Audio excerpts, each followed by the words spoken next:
난소암이 여성암의 아주 많은 퍼센트를 차지하는 건 아닙니다. 한 3% 전후인데요. 그렇지만 우리가 위험하다고 경계하는 이유는 치료가 잘 안 되는 것도 있지만은 조기 발견이 쉽지 않다라는 특성 때문입니다. 그래서 별명이 이제 침묵의 암이라고도 불리는데요. 그러니까 어느 정도 얘가 뱃속에서 혼자 커지고 증상을 일으키기 전까지는 진단이 잘 안 되는 것이 특징입니다. 그래서 저는 이제 주변 사람들한테 부인과 초음파 요거를 정기적으로 한번 하셔라 라는 말씀을 종종 드려요. 그것뿐만이 아니고 다른 암도 물론 발견할 수도 있고요, 다른 부인과 질환들도 볼 수 있기 때문에 부인과 초음파는 한번 좀 생각해 보시는 게 좋을 것 같아요. 이게 꾸준히 정기적으로 하는 게 좋다. 그럼 3기에 진단이 되면 완치율이 어떻게 돼요? 3기에 진단되면 거의 어떻게 보면 수술 후에 항암 치료를 대부분 하시거든요. 그렇게 한다 해도 70-80%는 재발하죠. 70-80%가 재발하고 또 항암 치료해야 되고, 하다가 조금 좋아져서 지내다가 또 나빠지면 또 항암 치료해야 되고, 계속 이게 반복적으로 되는데 4기면은 5년 생존율이 약 한 44% 되는 걸로 제가 확인을 했습니다. 그래서 3기, 4기가 되면 굉장히 치료하기가 어렵다라는 말씀을 드립니다.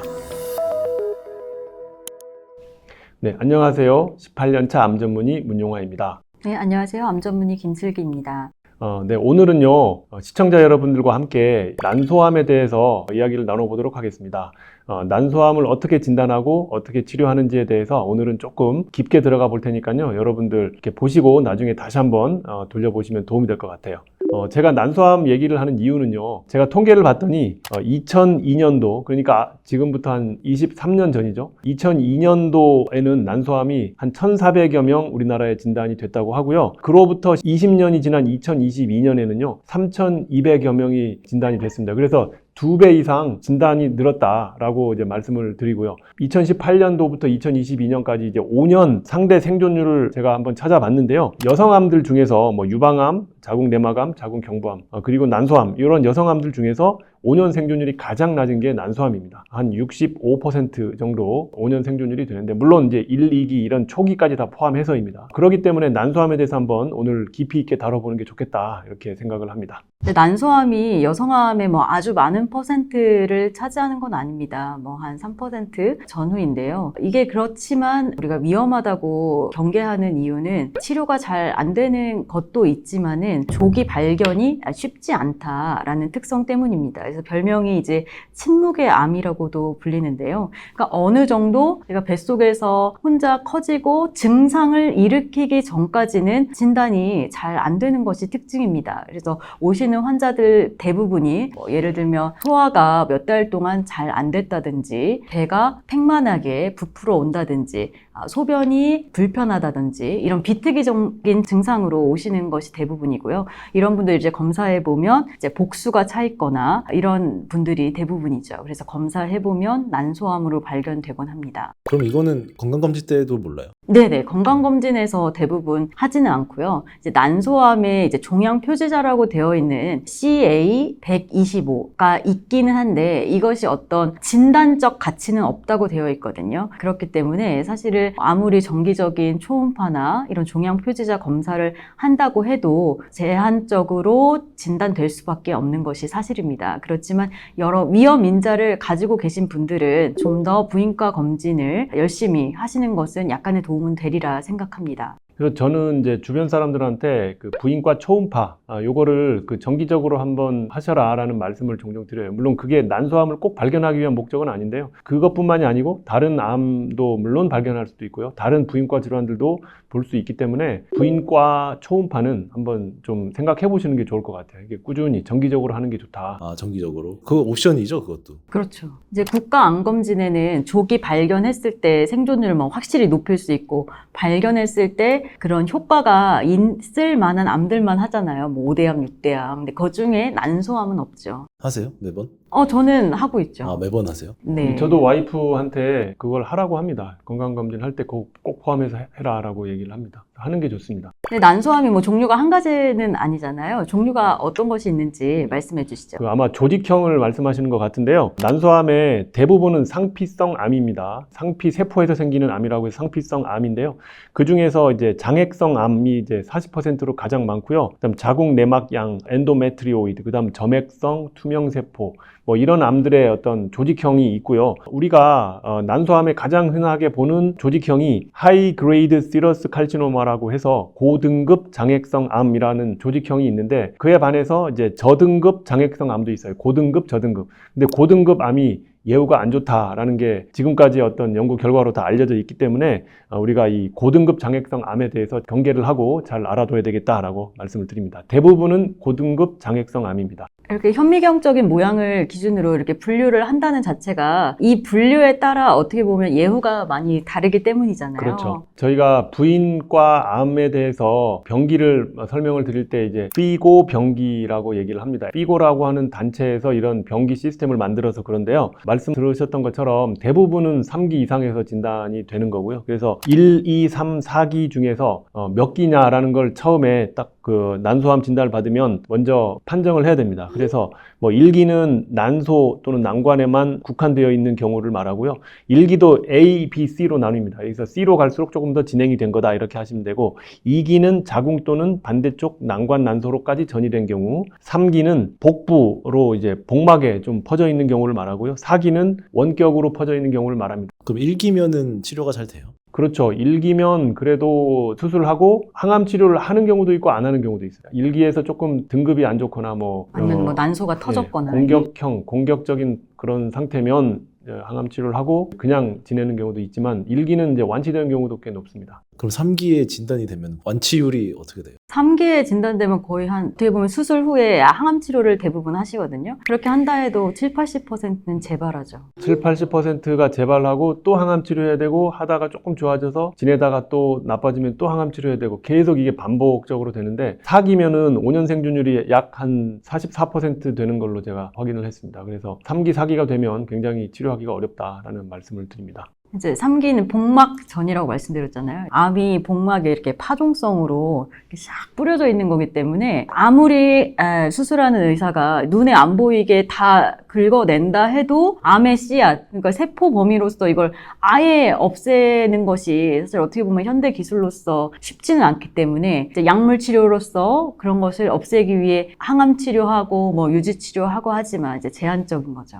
네, 교수님 그러면은 진단이 됐을 때 치료는 어떤 식으로 해요? 예, 난소암 치료 과정은요, 첫 번째 수술을 바로 할 수 있으면 수술을 하는 게 좋지만, 아까 말씀드렸듯이 이제 3기 이상에서 발견되는 경우에는 수술을 바로 하기가 어렵잖아요. 그런 경우에는 이제 선행 항암 치료를 통해서 암 크기를 줄이고 이제 수술이 가능하도록 하게 되는 경우가 많고요. 그리고 나서 수술을 해서 최대한 암을 제거를 합니다. 디벌킹이라고 합니다. 종양 감축술이라고 하고요. 그렇기 때문에 난소만 달랑 떼내는 게 아니고요. 뭐 자궁도 제거하고, 그 다음에 나팔관, 복막, 림프절, 배 안에 퍼져 있는 것들, 의심되는 것들 전부 다 긁어내는 거죠. 이런 거를 난소암 수술이라고 합니다. 그 다음에 수술하고 나면 그걸로 끝이냐? 그게 아니고요. 혹시라도 남아있는 이제 미세전이들을, 암의 씨앗들을 없애기 위해서 항암 치료를 더 추가적으로 하게 되고요. 대개는 이제 이런 항암 치료들은 파클리탁셀 카보플라틴이라는 약이 이제 주종을 이루게 됩니다. 그리고 나서 또 중요한 게 요즘에 와서 많이 이제 시행을 하고 있는데 유지 치료라는 걸 하게 됩니다. 파프 억제제, 베바시주맙과 같은 표적 치료제를 사용해서 유지 치료를 하게 되면 기존 표준 항암 치료를 하고 나서 그 효과를 쭉 유지하기 위해서 한다라고 해서 유지 치료가 되겠습니다. 그래서 유지 치료를 통해서 치료 효과를 올리는 경우가 요즘은 아주 많아지고 있다라는 말씀을 드립니다. 네, 난소암에서만 있는 개념이 이제 종양 감축술이라고 하는데요. 이걸 또 다른 말로는 스테이징 OP라고 합니다. 그러니까 병기 설정술. 그래서 난소암은요, 아무리 병기가 높더라도 대부분 수술을 한 번쯤은 경험하는 것이 대부분입니다. 그렇기 때문에 뱃속 안에 있는 암을 얼마나 많이 다 떼어내는가에 따라서 환자의 예후가 달라집니다. 그래서 1cm 미만으로 모든 암을 모두 다 하나하나 다 제거하는 것이 환자의 서바이벌을 통계적으로 유의하게 개선시킬 수 있기 때문에 뭐 어떤 경우에는 이런 종양 감축술 9시간, 10시간 하는 경우도 있거든요. 그렇기 때문에 그 수술하는 부인과 선생님의 수술 방법 또한 굉장히 중요한 팩터가 된다라고 말씀드리고 싶습니다. 네, 김슬기 선생님 말씀하신 것처럼 다 떼내고 이제 남은 종양이 1cm 미만인 경우를 우리가 최적 종양 감축술이라고 합니다. 영어로는 이제 옵티말이라고 하는데, 이런 최적 종양 감축술 어떤 목표를 이루기 위해서 이제 어쨌든 수술을 최대한 그런 목표를 가지고 한다라는 말씀을 드리고 싶어요. 그리고 수술하고 나서 또 항암 치료가 필요하다고 말씀을 드렸죠. 물론 수술하기 전에도 필요하고요. 그래서 이 수술 전에 또는 수술 후에 1차적으로 하는 항암 치료는 파클리탁셀 카보플라틴입니다. 이 약을 3주 간격으로 보통 하게 되고요. 수술 전에 3번 하고 수술 후에 3번 하고 이렇게 수술이 만약 가운데 끼어 있다면 3번 하는 경우가 제일 많고요.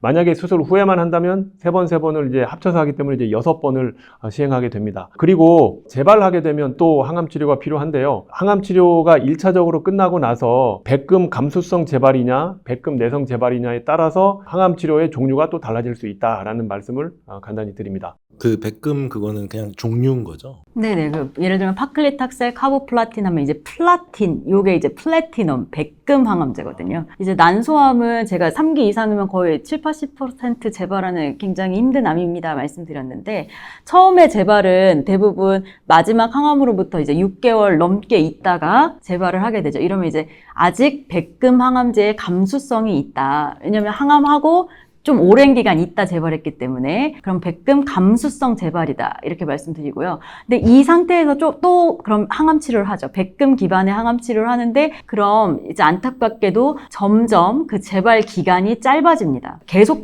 백금 감수성 재발을 하는 것이 아니고 재발 기간이 짧아지기 때문에 어떻게 보면 그 가장 중요한 백금 항암제에 대한 효과가 떨어졌다고 생각을 하는 거죠. 결국에는 항암 치료했음에도 불구하고 바로 재발하는 6개월 미만으로 바로 재발하거나 아니면 백금 항암제 하는 중에도 더 암이 나빠지는 이런 걸 이제 백금 내성으로 암이 나빠지고 있다라고 판단하는 거죠. 그래서 난소암의 가장 이제 어려운 경우가 백금 내성 재발이 되고 백금 내성으로 암이 진행하고 하며 거의 이제 오버롤 서바이벌이라고 하죠. 이 전체 생존 기간이 뭐 1년 남짓 되는 걸로 알려져 있습니다.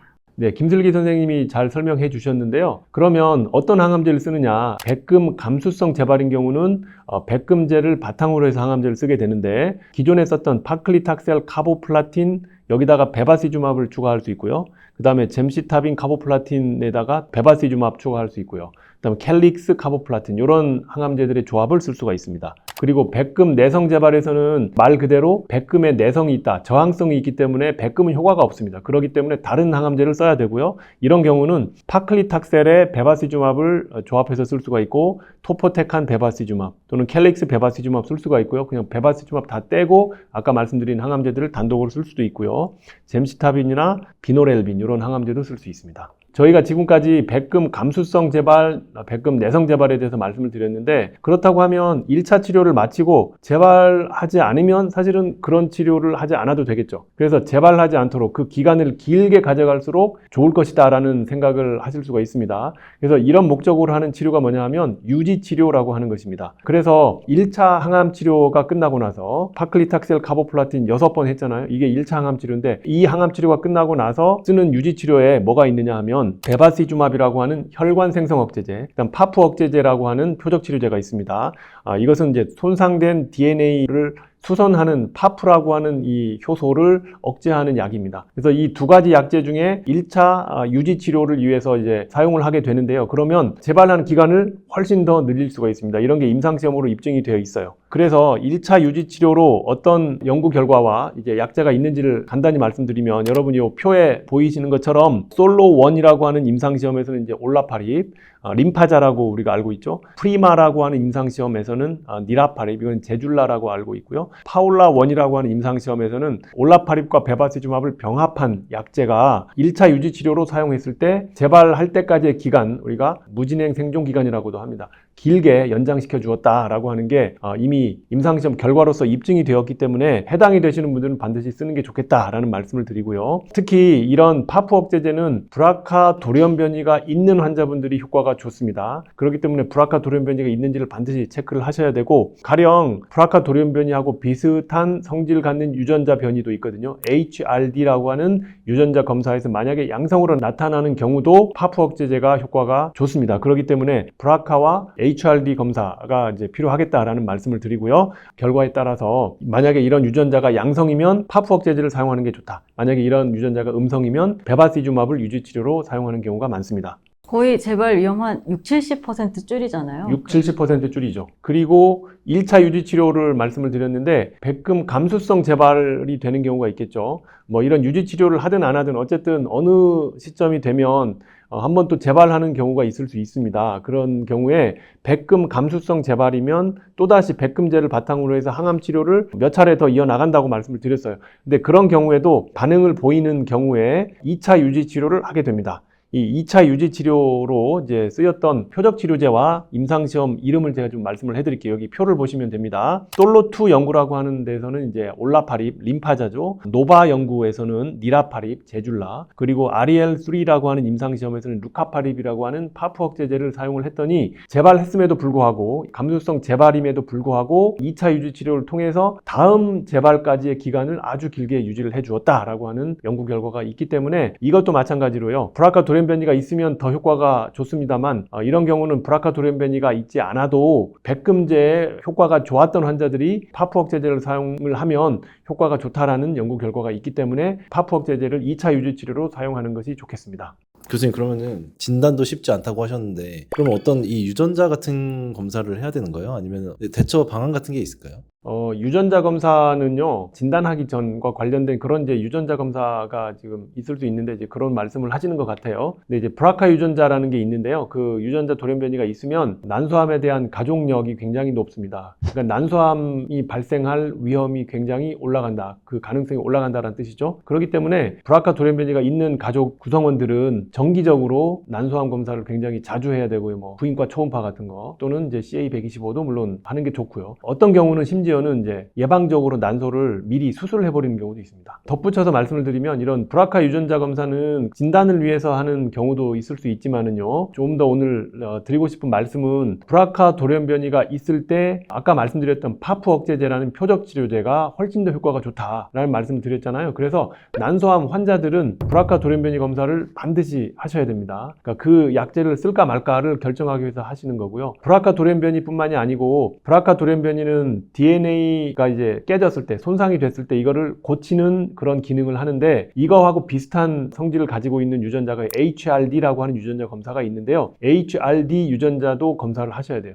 그래서 이게 양성이면 마찬가지로 파프 억제제가 효과가 있습니다. 그래서 첫 번째 브라카 돌연변이 반드시 검사하시고 두 번째 HRD 검사를 하셔야 된다. 세 번째로는 면역 항암제 중에 특히 키트루다를 말씀을 드릴 수가 있는데 MSI라고 하는 우리말로 하면 이제 현미 부수체 불안정을 나타내는 유전자 검사가 있어요. 또는 이제 MMR이라고 하기도 하는데요. 이 유전자에 결손이 있으면, 그러니까 유전자가 작동하지 않는 결과로 나오면 키트루다를 썼을 때 효과가 좋습니다. 그래서 사기 난소암 환자들 중에서 다른 항암제들이 잘 안 들을 때 이 유전자 검사를 해서 양성이 나오면 키트루다를 쓰면 효과가 좋다라는 말씀을 드립니다. 네, 교수님, 난소암이 뭐 이렇게 뭐 치료도 쉽지 않고 얘도 별로 안 좋은 것 같은데 혹시 추천해 주실 만한 뭐 신약도 있나요? 근데 요즘에 환자들에게 직접 적용할 수 있는 신약도 있고요. 이제 막 시장에 나와서 아직 쓰기 직전인 신약도 있습니다. 첫 번째는 이제 엔허투라고 하는 약인데요. 이 엔허투는 유방암의 허투 양성 유방암 또는 허투 저발현 유방암에서 환자들이 많이 사용을 하고 있습니다. 엔허투를 난소암 중에서 허투 발현이 다소 있는 환자들에 적용을 하면 효과가 좋습니다. 조금 더 의학적으로 말씀을 드리면 허투라는 이제 유전자 검사를 해서 2+ 이상이 나오면 이 엔허투를 쓸 수가 있는데요. 왜냐하면 엔허투는 허투라고 하는 유전자를 타겟으로 하는 이제 항체와 항암제를 결합시킨 약이기 때문에 허투 발현이 있는 난소암에 효과가 좋다라는 얘기입니다. 그래서 이 임상시험이 있습니다. 데스티니 펜 튜머 2라고 하는 임상시험을 보시면 난소암 환자들의 이 허투 발현에 따라서 엔허투를 썼을 때 반응률이 몇 %냐라는 것인데요. 여기 보시면은 한 45%가 반응을 한 걸로 되어 있어요. 특히 3+, 이 허투가 3+인 환자들만 대상으로 하면 63%가 암이 굉장히 많이 줄었다, 반응을 보였다라는 것이죠. 그게 굉장히 효과가 좋은 거예요. 이거는 처음 치료를 하는 환자들이 아니고 다른 치료들을 여러 번 해서 더 이상 막 효과 있는 약이 별로 없을 때, 그러니까 백금 내성이 됐을 때 이 임상시험에 들어와서 치료를 했음에도 불구하고 이 정도 효과를 보였다는 얘기는요, 굉장히 효과가 좋은 거고, 그래서 지금 환자분들이 이 약을 적용을 받을 수가 있고요. 허투 검사를 저는 반드시 합니다. 그래서 이 약의 가능성을 꼭 타진을 해보셔라 말씀을 첫 번째로 드리고요. 두 번째 신약은요, 엘라히어라고 하는 항체 약물 복합체인데요. 이거는 엽산이라고 하는 이제 핵산의 어떤 구성 성분인데, 엽산 수용체를 타겟으로 하는 항체와 항암제를 결합시킨 약인데요. 엽산은 핵산의 일부분인 뉴클레오타이드를 합성하기 위해서 필요한 어떤 영양소입니다. 엽산이 많이 발현이 되면 난소암이 이렇게 잘 자랄 수 있는 조건이 돼요. 그래서 엽산 발현이 이제 많이 되는 특성이 있는데요. 이 예후가 안 좋은 난소암이 이제 그걸 타겟으로 해서 치료를 할 수가 있는 거고요. 엘라히어라고 하는 약은 삼상 임상시험 미라솔이라고 하는 연구에서 이 엽산 알파 수용체가 발현이 되어 있는 난소암을 대상으로 이 약제를 투약을 했을 때 반응률이 굉장히 높았고, 특히 무진행 생존기간, 전체 생존기간을 통계학적으로 아주 유의미하게 증가시켰다라는 결과를 보였습니다. 그래서 이 약이 이제 FDA, 미국에서 승인이 됐고요. 우리나라에도 사실은 아직은 쓰이지 않는데 조만간 이제 론칭을 할 거라는 그런 얘기가 있습니다. 그래서 이것도 마찬가지예요. 백금 내성 난소암은 사실은 쓸 약이 별로 없거든요. 이제 그런 환자들한테 이 엽산 발현이 만약에 있다고 하면 좋은 어떤 치료제 대안이 될 수 있겠다라는 말씀을 드려서, 여러분들 조금 더 기다리시면 아마 이 약도 조만간에 이제 론칭이 돼서 여러분들이 처방을 받을 수 있는 약 중에 하나가 될 것 같습니다. 네, 난소암에 대해 알아봤는데요. 난소암 여전히 도전적이고 과제가 많지만 그래도 진단과 치료 부분에 있어서 많은 발전을 거둬왔습니다. 특히 파프 억제제 유지 치료라든지 오늘 여러 신약에 대해서도 알아봤는데요. 특히 난소암 환우 여러분들 희망을 잃지 마시고 이 영상에 여러분들이 어려울 적에 찾아보실 수 있는 귀중한 유익한 자료가 되셨으면 좋겠습니다. 감사합니다.